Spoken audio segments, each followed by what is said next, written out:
Salut à tous. Mentionner le mot religion est pour beaucoup de mauvais souvenirs et de traumatismes liés à l'usage colonial de ce savoir surgiront. Ainsi, la réaction envers la religion pour de nombreux Noirs et le rejet et la tentative désespérée de pratiquer une spiritualité sans religion. Dans cette conférence, nous proposons une nouvelle approche du problème de la religion qui est la réaffirmation de sa nature supérieure en tant que science exacte pratiquée dans l'ancien Kemet et poursuivie dans le bout Congo, la religion Congo. Car si l'on a abusé de la religion, cela était dû à la réduction de cette science kémétique en une simple croyance spéculative dans le paradigme occidental. Bienvenue à la chaîne Nzilalowa du Dr Kiatizwa Lubandadio Lualuka. Merci de nous suivre. N'oubliez pas de vous abonner et d'appuyer sur la cloche de notification pour ne pas rater nos vidéos.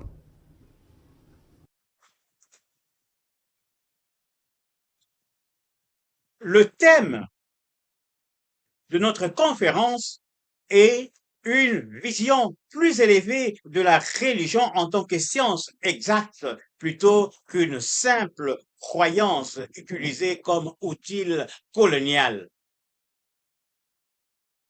C'est un fait que le mot religion est aujourd'hui boudé par de nombreux Noirs en raison de son usage fondamental dans les entreprises diaboliques d'esclavage et de colonisation dans les Amériques comme en Afrique. Ainsi, les traumatismes et les mauvais souvenirs apportés par le mot religion conduisent de nombreux Noirs à prôner une spiritualité sans religion. Cependant, cette tentative est boiteuse si l'on considère que la spiritualité est une pratique. Comment pouvons-nous avoir une pratique sans une connaissance sous-jacente, sans une religion sous-jacente? Les Sumériens et le mythe de Kintu de l'ethnie Baganda de l'Ouganda nous enseignent que la première humanité fut le résultat de visiteurs célestes divins, les enfants de lumière, mêlant leur sang à celui des Homo sapiens africains et donnant toutes les teintes de noir présents en Afrique. Cela s'est produit alors que les Eurasiens étaient encore au stade néandertalien et dénisovien, pas encore évolué, cachés dans les grottes de Sibérie. Ces enfants de lumière, les Anunnaki, les Néphélines ou les enfants de Goulou, le Très-Haut selon les Baganda, ont enseigné à nos ancêtres la religion et la civilisation. Ainsi, dès le début de l'humanité, le peuple noir était doté du concept de civilisation et de religion le plus élevé, c'est-à-dire celui donné par les dieux eux-mêmes. Il n'est donc pas étonnant qu'en réalité, c'est à quoi l'humanité a assisté au cours de ces 5 derniers siècles, soit une grande dégradation par le matérialisme de ces deux concepts, la civilisation et la religion telles qu'elles sont connues en Afrique, car ces concepts étaient basés sur le spirituel dans l'utilisation originelle que les Noirs en faisaient.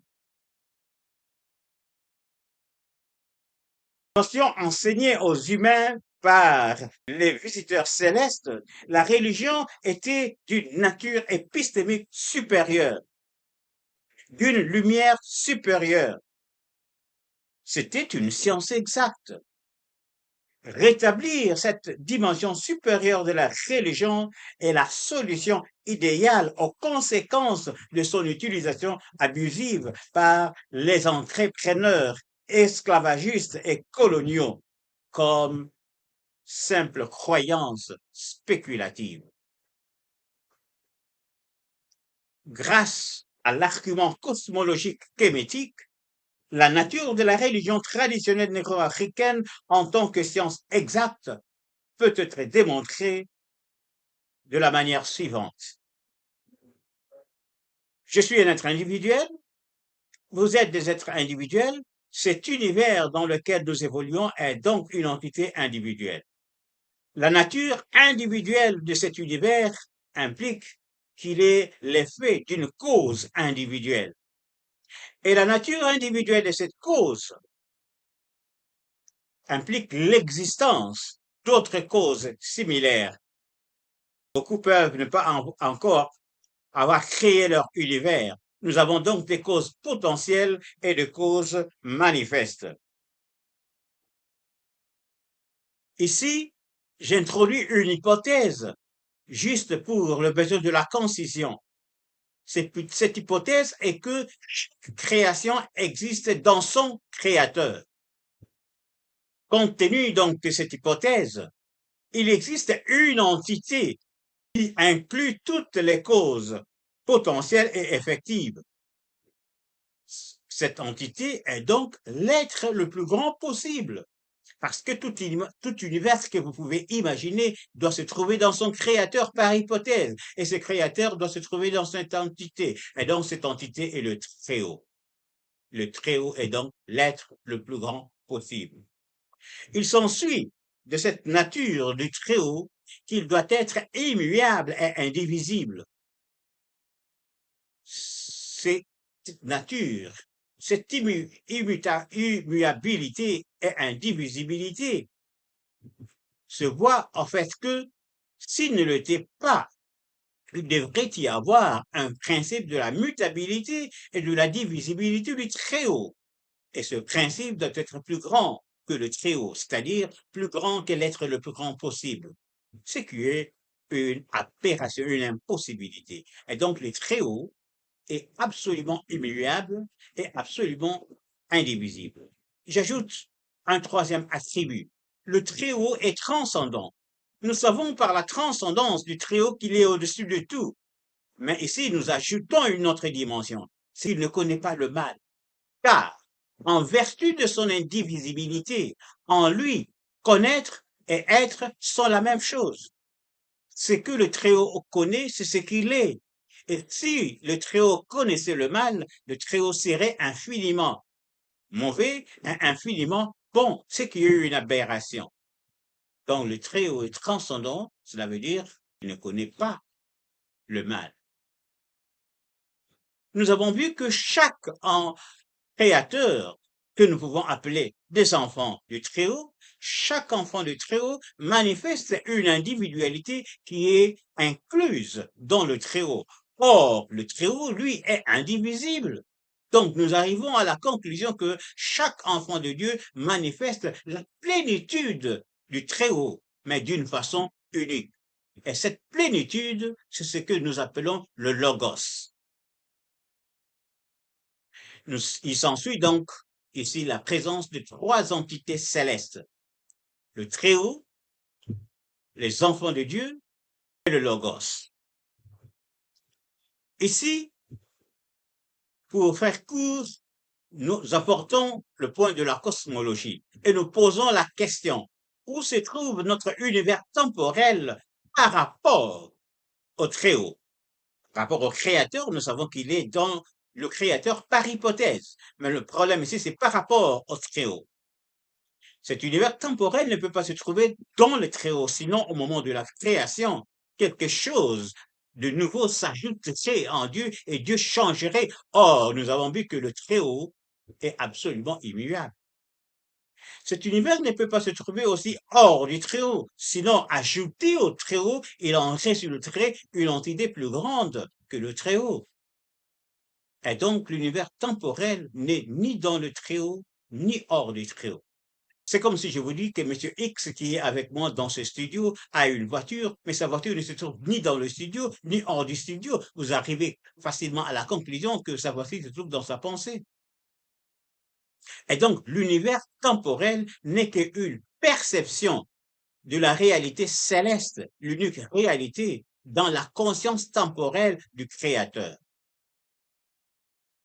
La réalité est l'invisible, le spirituel. Et le matériel, le visible, n'est qu'une apparence, une perception limitée de cette réalité. Cet argument peut être étendu à toutes les doctrines essentielles d'une religion conduisant l'humanité au rétablissement de son lien perdu avec le divin, une religion solaire. En tant qu'ensemble de vérités déductives et cohérentes, l'argument cosmologique kémétique est une science exacte. Une étude comparative avec la religion de l'ancien Kemet, l'Égypte ancienne, montre une parfaite congruence de ces deux théologies. Jusque-là, l'argument cosmologique kémétique a démontré l'existence d'un Dieu très haut, d'un créateur qui est un soleil, qui est la manifestation de toute la gloire du Très-Haut, un logos qui est la manifestation de la plénitude du Très-Haut dans les divinités inférieures. Et 4, nous avons vu la nature apparente du règne visible, la réalité étant spirituelle. Ceci est parfaitement conforme à la religion de l'antique Kemet, où l'on trouve dans la théologie de Memphis un Dieu très haut, appelé Seigneur, seul Seigneur dans le livre de Pyramide, et appelé Seigneur un dans le livre de Mort égyptien. Vous conviendrez avec moi que seul Seigneur, Seigneur un, c'est la même expression. Où l'on trouve aussi Ato ou Atum en tant que créateur, l'un des rats ou soleil, des divinités solaires. Kta est le logos ou la divinité qui a agi dans Aton pour la manifestation comme manifestation de la plénitude du Très-Haut. Et nous voyons aussi en Égypte la nature apparente de l'univers physique et l'univers visible. Cela se voit dans la représentation de l'âme, la réalité de l'être comme n'étant dans le corps. La même congruence peut être démontrée entre l'argument cosmologique kémétique et le Bukongo de la manière suivante. 1. L'existence du Dieu transcendant, du Dieu très haut transcendant, Nzambi Ampungu Tulendo. L'existence de Mumba Loa, le créateur solaire, le qualificatif Loa désignant le soleil, l'étoile, comme on le voit d'ailleurs dans le vaudou haïtien. Troisièmement, nous avons Pinanza, le logos, comme pouvoir directeur de l'univers. Et enfin, nous avons la nature apparente de l'univers visible affirmé par les Bantous à Placid Temples dans la philosophie bantoue. Certains chercheurs noirs évitent le mot religion et qu'ils définissent comme établir des liens d'asservissement dans le sens originel latin. Cependant, il ne s'agit pas d'une perception claire des faits. Je suivais un jour un érudit africain expliquant l'origine Congo du latin. Cela m'a fait penser au concept de religion comme relinquere ou religare dans le latin, ce qui implique rétablir le lien avec le divin. Le mythe Congo de Mahungu montre clairement que l'être humain a perdu sa divinité originelle lui donnée par le Très-Haut en raison de la désobéissance à la loi divine. Ainsi, le mauvais usage du libre arbitre conduit à la destruction du lien qui existait entre l'humanité et la divinité. Il est donc évident qu'à la lumière de ce mythe, la religion était perçue par les initiés Congo comme un moyen de rétablir ce lien perdu par la purification, rétabli par la purification de la pensée et le secours des ancêtres saints. Ce concept africain a été donc introduit en latin, certainement grâce à la présence des colonies des Noirs, comme les Étrusques. En conclusion, l'utilisation abusive de la religion comme outil de colonisation et d'esclavage était due à la réduction de cette notion à une simple croyance spéculative dans le paradigme occidental. Depuis l'ancien Kemet, la religion traditionnelle négro-africaine a toujours été une science exacte. Cette nature supérieure de la religion nous léguée par nos ancêtres s'est poursuivie dans le Congo. Plutôt que d'éviter le mot religion, la réintroduction de cette nature supérieure de notre religion dans toutes ses tendances est un outil puissant contre les conséquences négatives de l'utilisation abusive de la religion en tant qu'outil de colonisation et d'esclavage. Merci. Si vous avez aimé cette vidéo, s'il vous plaît, likez et partagez. Pour en savoir plus sur ce sujet, veuillez consulter mes livres disponibles chez Amazon.